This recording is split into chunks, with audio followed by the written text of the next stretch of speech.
this afternoon. We're going to talk about 4 foundations of greatness. We're going to talk together about inner power and outer results. I mean, some people are a little embarrassed about the word greatness. Well, we're not born into this world for mediocrity. None of us is here to do a pretty good job. We're supposed to be attaining our own personal forms of greatness in this world. We're going to talk about greatness in leadership.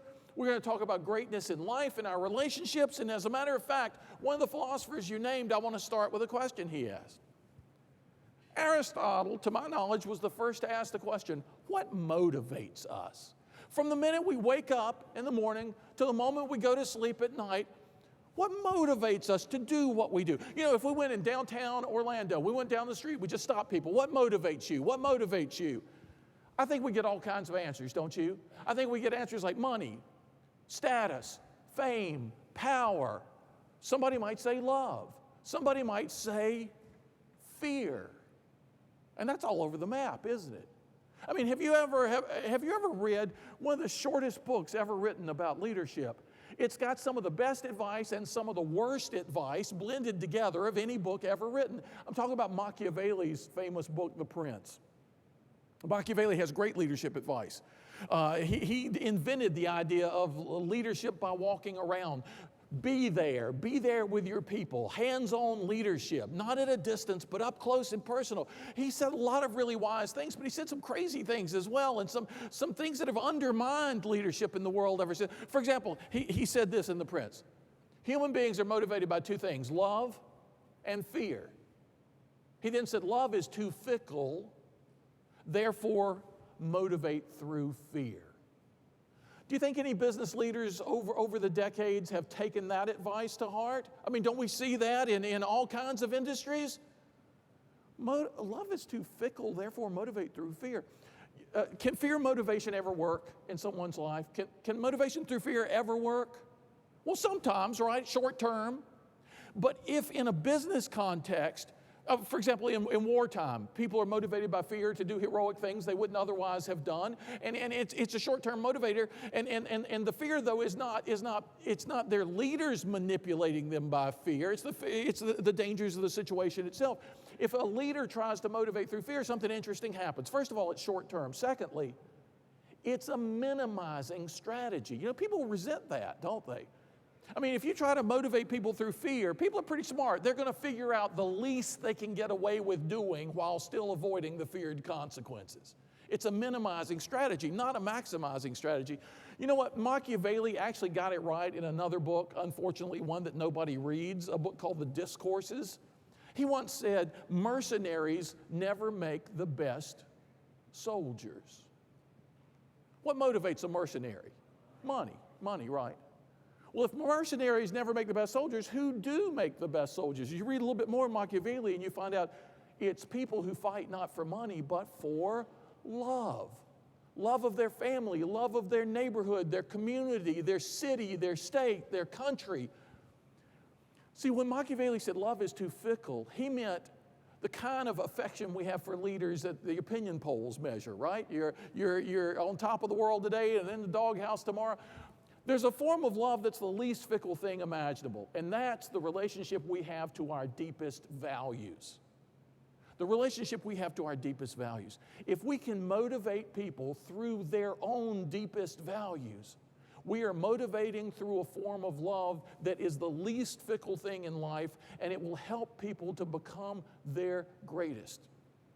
If we understand Aristotle's question, what really motivates us, and we understand it not like Machiavelli tried to preach in the Prince, but Aristotle had an answer to his own question. What motivates us? Aristotle said something interesting. If we can understand his answer, we can get a leverage in our own lives and in the lives of other people we can never otherwise have. Aristotle said, everyone seeks happiness.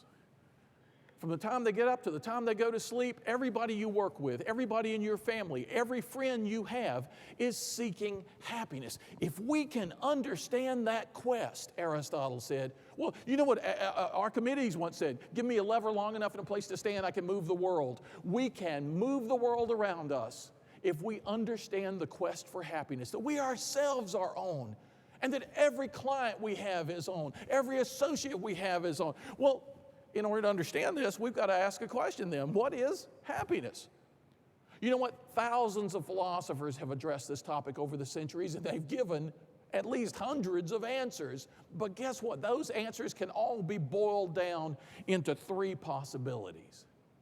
First of all, there's the answer to the question, what is happiness, that 90% of my students at Notre Dame came to campus believing. You didn't even have to ask them on a survey. You could just watch what they were doing and see they believe that happiness is the same thing as pleasure. Pursue pleasure, avoid pain, you're going to live a happy life. That's the view, right? That's the ancient Greek hedonistic view. That's the Epicurean view. Happiness is the same thing as pleasure. Let me ask you this. Does that capture your average workday? One big wave of pleasure washing over you? We laugh because no. Well, the more pleasure we take in our work, the better, right? But we're in trouble if this is the right definition of happiness. Most people are in pretty much trouble. You know what Aristotle said about this view? This is a view fit for grazing cattle, but not for human beings.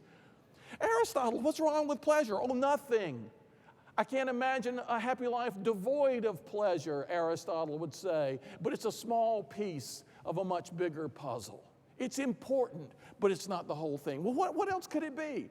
A second group of ancient philosophers said it's simple. Happiness is peace. Personal peace, tranquility, equanimity, unperturbedness. Imagine the soul of a happy person mirrored by the surface of a pond on a windless day. Does this capture your average workday any better? Isn't it wild how full of the opposite life seems to be? Do you remember, we were mentioning partnerships with the universities a minute ago. You remember, some of you may remember, like I do, back in the 50s, when sociologists predicted, and this was all across university life in America, sociologists predicted by the year 2000, or the first few years following 2000, we'd all be living lives of leisure. That's what they said. We'd be working 4-day work weeks, 4-hour work days. And that's why in the 1950s, all the colleges and universities started establishing departments of recreation administration. Not just so that they could have something for their football players to major in, but so they could have a place where the rest of us could figure out what to do with our lives. They predicted we'd be living lives of personal peace by this stage in history. Hasn't it gone in the opposite direction? I mean, some of you are old enough to remember, like I do, my first telephone. I grew up in Durham, North Carolina. Our first phone, we had one phone in our house, and it was a black rotary phone. And you'd go to dial a number, and you had to wait for the rotor, to go back, 2, 3, 2, 5, 9, oh no, this is going to take forever, And then you pick up the phone to start with, and there was somebody else on it. It was a party line. Did any of you have those? You'd have to wait until your neighbor finished talking. Now, you could fill the time by listening in if you wanted to, but we had to have a degree of patience back then. My home, we got 2 phones. And I don't think we ever had a portable phone before cell phones started coming out. I have a friend, a physician who lives here in Florida, who still has the first cell phone. It's like a World War II walkie-talkie. I mean, it's this huge thing. And you remember we had car phones before we had portable cell phones. I remember in South Bend, Indiana, I'd see business people all over town stuck in their cars in parking lots, afraid to get out. They were waiting for an important call. They were just sitting in their cars, And then they get portable phones, and they get smaller and smaller and smaller and smaller.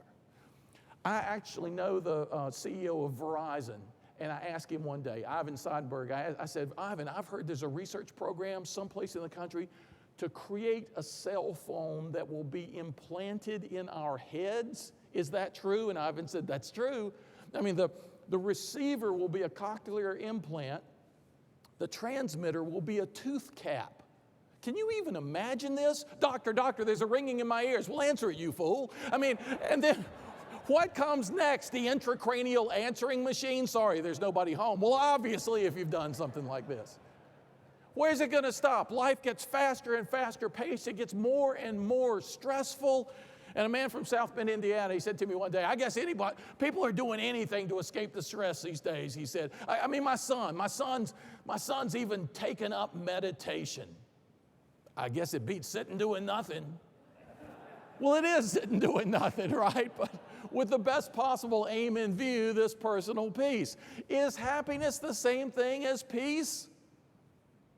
Mary Ann Evans, who wrote under the pen name George Eliot, great writer 100 years ago. Mary Ann Evans said, "Don't tell me that happiness is tranquility. Human beings need action. And if we don't have it, we'll go find it." She was agreeing with Aristotle, who believed that happiness is the same thing as participation in something that brings fulfillment. A career, a marriage, volunteer work, community, volunteerism, something that brings fulfillment. It's engagement. It's action. In fact, the first two views of happiness are way too passive. You might be active in your pursuit of pleasure, but once you have it, it's something you undergo. Personal peace is obviously a passive state. Aristotle said we need a view of happiness as dynamic as we are. It's participation in something that brings fulfillment. But wait a minute, now we just got another question, don't we? What brings fulfillment? Different things to different people. You like golf, I like tennis. You play piano, I play guitar. Is it just all over the map, or is there something, is there a core for fulfillment in our work and in our lives? The philosophers say yes, yes. We've got to understand this. There are 4 dimensions of human experience. And each of these dimensions has a target. The intellectual dimension aims at the target of truth. The aesthetic dimension of our experience needs beauty. The moral dimension requires goodness. And the spiritual dimension hankers after something I call here unity. Everyone you work with experiences the world each and every day along these 4 dimensions and with needing these 4 targets. These are the targets I call the 4 foundations of greatness. I've learned from the great philosophers that if we will respect and nurture these 4 things, we can make extraordinary things happen in our lives, in our businesses, in our communities. Without these things, nothing is as great as it could be. I want to take a minute on each of these. First of all, the intellectual dimension. No surprise a philosopher is talking about that. Truth. We all need truth, just like we need air, food, water. Without truth, human beings cannot flourish. Without truth, a relationship cannot grow. Without truth, there can be no trust. And we've seen what business is like when there's no trust. It becomes everybody policing everybody else and using all of the energy just to check on everybody. And you know, I've had people tell me stories about the spread of truth in an organization. Everybody comes alive. A man told me about he taught in a manufacturing company all his workers to read their financial reports. He was told by the executive committee it was impossible. These people don't have MBAs. They can't read financial. He said, I'm going to teach them how to. I met this guy years ago. His name was Jack Stack. He wrote a book about this called The Great Game of Business, where he said once everybody understood the financials of the company, they felt emotional ownership about the company. They felt like they understood their jobs in a new way. They knew what was going on. In fact, Jack was one of the founders of what people now call open book management. Let people know the truth about what's going on. You empower people to attain a height of greatness they can't otherwise attain. But you know, we're told that there are 2 aspects to our relationship to truth. The philosophers say we got to do 2 things. We got to get it. We got to give it. We got to seek it. We got to share it. The getting, the seeking. One of my favorite business books in the last few years, a book called Execution by Ram Charam. He says in that book, we need to be relentless investigators of reality, you and I. Don't take anything for granted. Ask questions. Be a detective, and you will find out the truths that you need to know. But then share it. Give it. You know, a lot of people, they guard truth as if it's a personal possession that just can't be shared. They almost have this model of truth that it's like a pie. The more pieces you share, the fewer you have for yourself. That's a misleading analogy or metaphor about truth sharing. Truth sharing, when I would tell my students at Notre Dame some new truth I just discovered, the 400 students heard it through their own ears. A kid born in Panama, one born in Brazil, one from China, one from Indiana. They were processing this new truth in different ways, and they could teach me aspects of that truth I never would have seen. When you share truth, you don't divide and subtract it. You multiply and you add. Truth sharing is very important. But you know, we have to be careful sometimes how we share truth, right? Don't we have to be careful sometimes? I mean, did you hear the story about the financial services professional who was a workaholic, hadn't had a vacation in 10 years? His doctor finally says, you need a vacation. I order you to go on vacation for 1 week. And no cell phone, no BlackBerry, no nothing, just go. So he goes, and he's his first day in the hotel. I think he comes down here to Florida someplace. His first day in the hotel, he gets a fax from his assistant under his door. And the fax says, your cat died. That's all it said. He runs to the hotel phone, picks it up, and calls back to the office and says, what are you doing? This is my first vacation in 10 years. And the very first day you send me a fax that says your cat died. Well, you've ruined everything for me. Why would you send the guy a fax like this? And the assistant says, well, I'm sorry, it's the truth. Your cat did die. I thought you would want to know. If you have a difficult truth to share, prepare a guy for it, for crying out loud. Don't just blurt out something like this. The assistant says, well, what should I have done? He said, I don't know. You should have sent me a fax that says your cat's on the roof. And then an hour later, send me one that says your cat's at the vet. And then maybe I'll be prepared for one that says your cat died. But just, be more diplomatic. Okay. 2 days later, he gets a second fax. Your mother's on the roof. Some things we just got to come out and say, and other things we have to be more diplomatic. There's the aesthetic dimension, the dimension of beauty. We need that just like we need truth. With beauty, the human spirit flourishes. With ugliness, it diminishes. Why do we have our meetings in beautiful places like this? Because we know that beauty is conducive to creativity, to communication, to so many other things, personal growth, to education. University campuses tend to be beautiful places. Why? Because people get it. They understand that. Now, it's a funny thing. Bringing in the band today was a great idea. I've never been at a meeting like this where they had a live band. It's usually piped in, canned music, and that's nice, but the live band was just a really great touch. At Notre Dame, I tried to beautify my classroom. I taught an eighth of the student body most years, and so I had these big classes, and I tried to make it as beautiful as possible. I was the first philosophy professor who didn't teach in old wrinkled khakis and old wrinkled dirty t-shirts, and I dressed up. I'd wear a suit. I'd wear a bright tie. I wanted to give a little dash of the aesthetic to the classroom, and then I'd play music before the exams. Philosophy 101, first exam, I'd have the song playing as they walked into the room, Don't Worry, Be Happy. I try to raise their spirits. A second song, I'd have Stevie Ray Vaughan, Caught in the Crossfire. My last year at Notre Dame, though, the freshman philosophy class didn't do too well on the first exam. They made D's and F's and C minuses, and these are good students. They're not accustomed to grades like this. In their freshman year, they're staring down the barrel of an F or a D. I knew they were going to prepare too much for the next exam. They were going to stay up too late. They were going to be too worried. And so they came into the class for the second exam. They sat down. The music is playing, Caught in the Crossfire by Stevie Ray Vaughan, and it's a raucous song. I'm standing in the front of the room with 12 teaching assistants. We're all holding the exams. The song ends. Normally, we'd pass out the exam as soon as the song ends. We just stood there and held the exams. 5 seconds, 10 seconds. What? What's he doing? What's going on? All of a sudden, 7 doors in the back of the auditorium got kicked open. Boom, boom, boom, boom, boom. The students all turned around. In came the Notre Dame marching band. They surrounded the students and played the victory march. The students went nuts. They jumped on their chairs. They were clapping. They were singing. Every single student made a higher score on that exam than on the previous exam. Every single one. One young guy came to me after class, 17-year-old freshman. He said, Professor, how did you think to bring the marching band into philosophy class to play the victory march? I said, why should they just play it in the football stadium where it doesn't do reliable good anymore? Why not in the philosophy classroom? You don't have to bring in the Notre Dame march.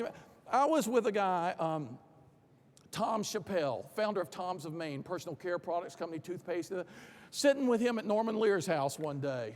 Norman got interested in ethics by the age of 69. And he said, Tom, I've started to realize it's the most important thing in the world. And I'd never paid any attention to ethics at all. I got to get straight on this. And so he invited me to come to his vacation house in Vermont. And on the front porch one day, it was Tom Chappell and his wife, Kate, the head of Harvard Divinity School, and his wife, and me, and Lear. We were sitting around talking about life, And Tom Chappell said, Tom, I got to tell you about the most important thing I ever did to motivate people in my company. It's the strangest thing. I had a dream one night.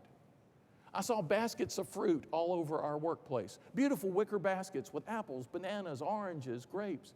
I went into executive committee and said, guys, can we put baskets of fruit everywhere in the workplace? Why? I don't know. I think people would just, if they wanted a snack midday, they could take a piece of fruit. But even if they're not hungry, it's going to be this beauty surrounding them. They'll know we care about them. All right, Tom, if you say so. They put baskets of fruit everywhere. All of a sudden, employee morale, they would do surveys on employment, biggest jump ever. Jumps in quality, jumps in efficiency, jumps in profitability. And Tom said it was all the fruit baskets.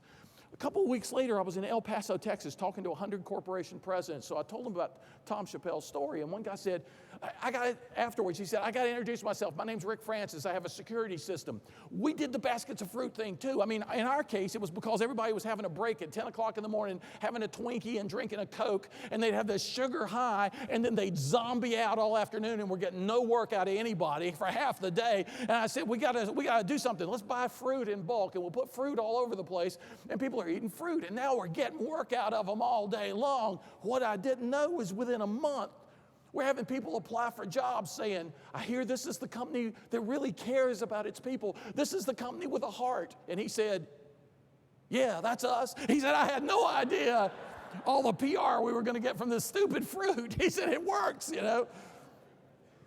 So a month later, I'm in Portland, Oregon, with 250 corporation presidents. And I tell them about Tom Chappell and the fruit baskets and Rick Francis and the fruit baskets. And a guy comes up to me after my talk, and he looks kind of depressed or something. He said, I really liked your talk. You did? And he said, yeah, but what are we supposed to do? We make fruit baskets. It was the president of Harry and David's fruit basket company. I said, I don't know, we'll bring in the Notre Dame marching band, whatever it takes. The point is not fruit baskets. The point is not marching bands. The point is, a factory floor gets cleaned up, productivity goes up. But I got to tell you, I was getting ready to step in front of, in Boston, I call my wife sometimes when she doesn't travel with me and tell her who I'm speaking to. And I called her up. This happened a few years ago. I called her up and said, honey, I'm in Boston. I'm getting ready to step in front of 3,000 plastic surgeons and talk about beauty. You know what she said? Get estimates. That's what she said. I said, what are you talking about? You look great. She said, I'm not talking about me, Einstein. Well, fortunately, there's more than one form of beauty in the world. In fact, there are two major forms of beauty. There's the external beauty, the beauty we perceive. Mathematicians and scientists talk about beautiful theorems. I mean, there are a lot of forms of beauty to be perceived, but there's also the beauty we create, what the philosophers call performance beauty. Give a colleague a chance to create a beautiful solution to a client's problem. Partner up with a client. Do something beautiful together. Sometimes the volunteerism we do, it's a beautiful thing that enhances everybody's sense of loyalty and relationship. People need to experience both forms of beauty in their lives and in their work. And if you can help them do that, you all of a sudden have a motivational leverage that you otherwise could not possibly have. The third dimension, the moral, which aims at the target of goodness. You know what? We got a big mistake going on in the world right now about morality. People tend to think that morality is basically all about staying out of trouble. That's what ethics is about. It's about compliance and regulation and federal sentencing guidelines. And the ancient philosophers had a deeper perspective. They said it's all about creating strength. Morality, ethics, it's about creating strength. It's not about staying out of trouble. When people think it's about staying out of trouble, they'll find alternative ways, they think, to stay out of trouble. Complex financial investments that are so complicated nobody understands them. Nobody's going to figure this out, right? You remember Enron? When you understand morality in the ancient way, it's about strong people. It's about strong organizations. It's about strong relationships. When you understand ethics and morality this way, you understand there's no substitute. There's no substitute. This is a distinctive source of strength. It's not icing on the cake. It's the most essential ingredient of the cake. Well, you know what? Let me just go back for a second before I go on the speech. Let me tell you about an experience I had at Hampton-Sydney College. I was walking across campus with a popular professor. Every single student said, good morning, hello, how are you? Good to see you. Never happened anywhere in America. Every student I pass says hello. I'm with a popular professor. I'm giving talks on business ethics that day. I figure, well, it's because of him. But later in the day, I'm by myself walking across campus. Hey, how are you? Good to see you. I go into this guy's office. I said, explain something to me. It's never happened in my whole life. Every student I passed on campus has greeted me today. Oh, he said, we have a rule at Hampton City. You must greet everyone you pass on campus. Why? He said, oh, at Hampton Sydney, we believe that etiquette is where ethics meets everyday life. I will say some more about this. Well, manners is all about other regarding behavior, and so is morality, basically. If we don't help our students get it right in the little things, they'll never be in a position to get it right in the big things. I said, thank you for telling me that. That's Aristotle's view. In every decision, every choice, every action, we are never just doing, we are always becoming. Are we becoming the kind of people we want to be in doing this? Once you start asking that question about your business, about your relationships, everything changes. I'm glad I had that conversation about etiquette and ethics, because 2 days later I'm back at Notre Dame. I get a call.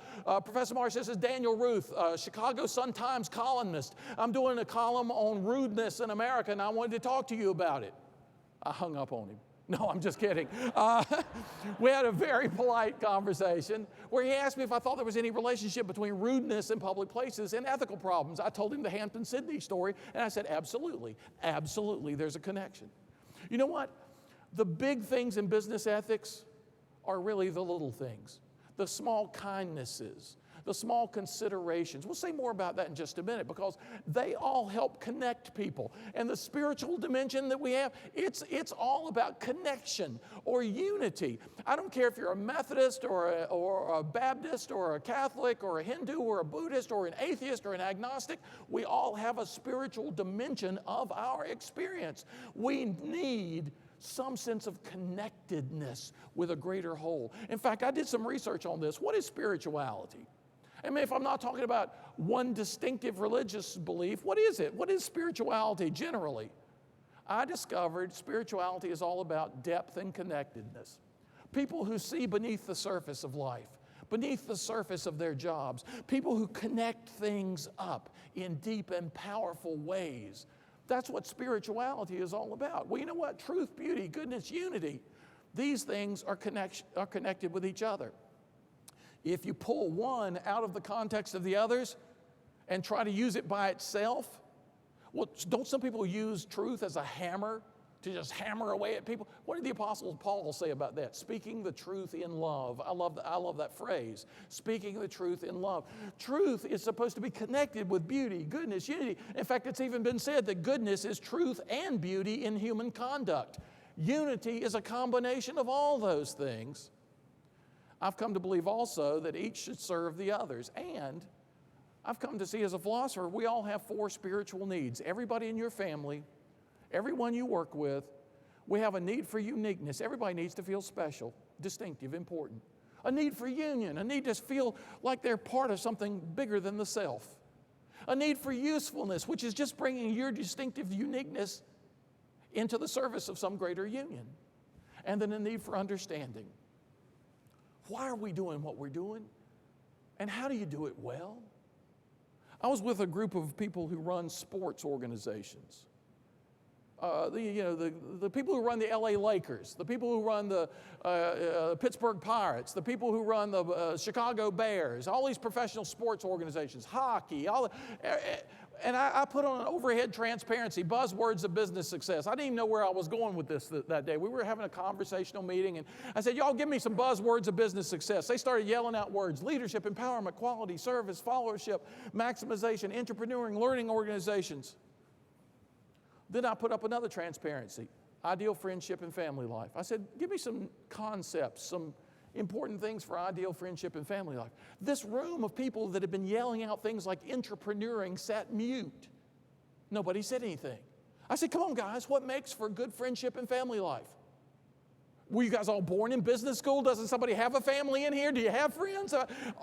Love? One guy raises his hand, very unsure. Yes, he got a Snickers bar. Thank you very much. A woman in the room said, appreciation? I mean, people are really so unsure about this in a business context, Really? Can we talk about forgiveness, nurture? respect, support, understanding, sympathy. Took 10 times as long to get this list of words on the transparency. People were so hesitant. And then I don't even know why I did it. I put the two transparencies side by side. And we looked at them for a second.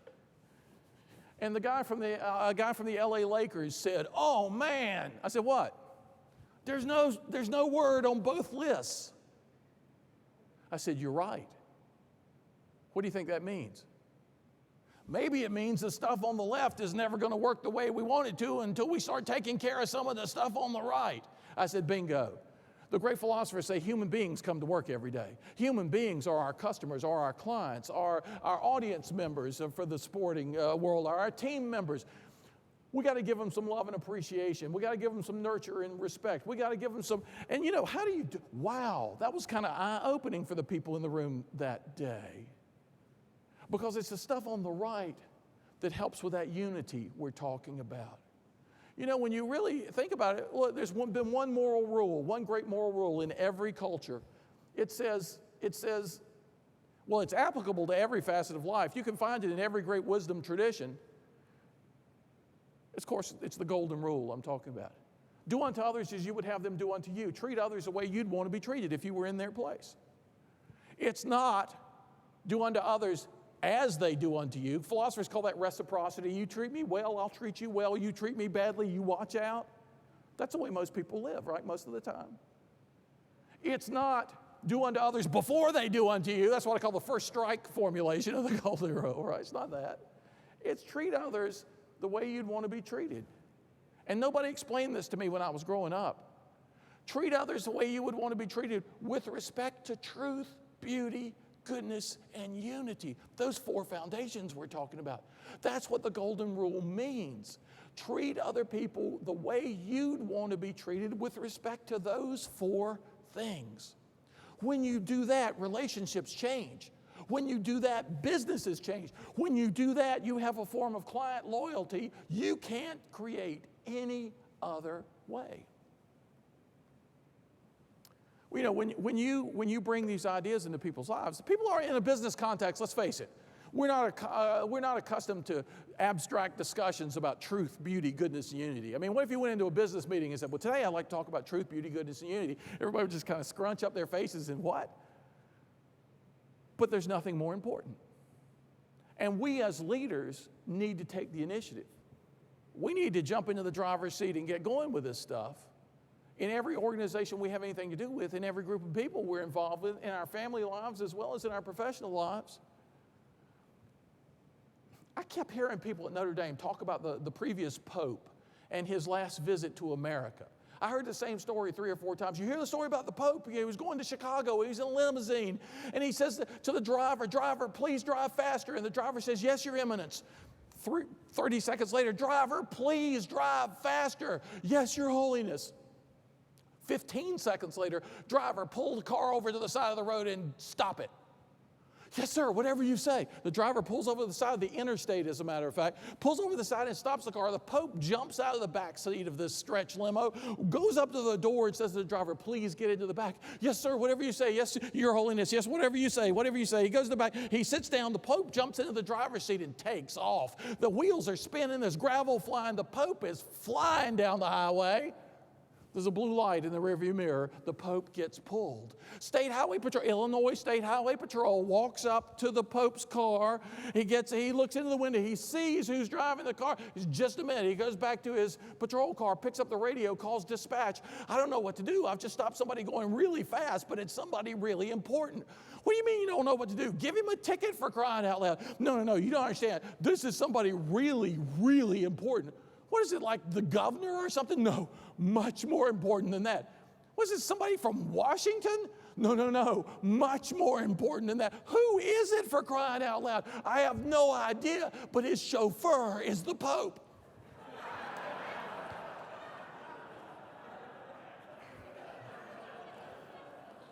When you jump into the driver's seat, you make everybody else look better. If you're bringing truth, beauty, goodness, and unity, but how do you do it? With the 2 keys to leadership greatness: humility and nobility. Most people have a measure of one of these, that they don't have of the other.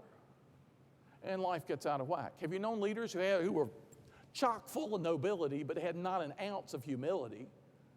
Or people who have humility and no nobility typically don't even get into a leadership position. Well, who am I? How can I do this? You got to have both together in equal balance. I mean, I love the Tao Te Ching, the ancient Chinese text, which says of the ocean is the greatest of all bodies of water, nobility, because it's lower than all the rest. Humility, they empty themselves into it. Isn't that wise? Isn't that wise? You can find this biblical wisdom as well. The same wisdom, right? You know, he who will lead should serve. You know, I mean, it's this perspective on greatness that you've got to have a noble conception of things like truth, beauty, goodness, unity. We don't stand for anything less. But you've got to have this humble openness. How then can we do it? Y'all tell me. How can we do it together? It's that balance that puts you in a position, and every great leader creates a partnership, right? Creates a partnership for greatness, a creative collaboration. The more you care about truth, beauty, goodness, and unity, the more creative you can be in your collaborations with other people, because they're going to trust you and they're going to flourish and they're going to... I don't know if you heard this. It was going around North Carolina because it's about North Carolina State University. There were two young people who met each other, fell in love at North Carolina State, and she was a veterinary major there. And he was studying something I didn't even know they taught. Well, they decided, in addition to their personal partnership, well, first of all, they graduated last May, and they were on the job market, and, there just weren't any jobs. They couldn't get jobs, either one of them. And so they decided to create a collaboration, to have a creative partnership, the two of them in work as well as in life. So they go in business together. And they got a little place, and they put a sign over the door, Roberts Veterinary and Taxidermy. They even had a slogan they painted under the sign. Either way, you get your dog back. The moral of that story is, if you get creative, if you get collaborative, if you partner up in innovative ways with people, maybe doing things you've never done before, you can make great things happen. The four foundations of greatness from the great philosophers: truth, beauty, goodness, and unity. I'll leave you with a quote from the ancient writer Horace, who once challenged us to use these ideas when he said, "Dare to be great." Thanks for letting me be your philosopher. True success to all of you and everything you do. Thank you so much for having me back. You guys are great. Thank you. Thank you so much.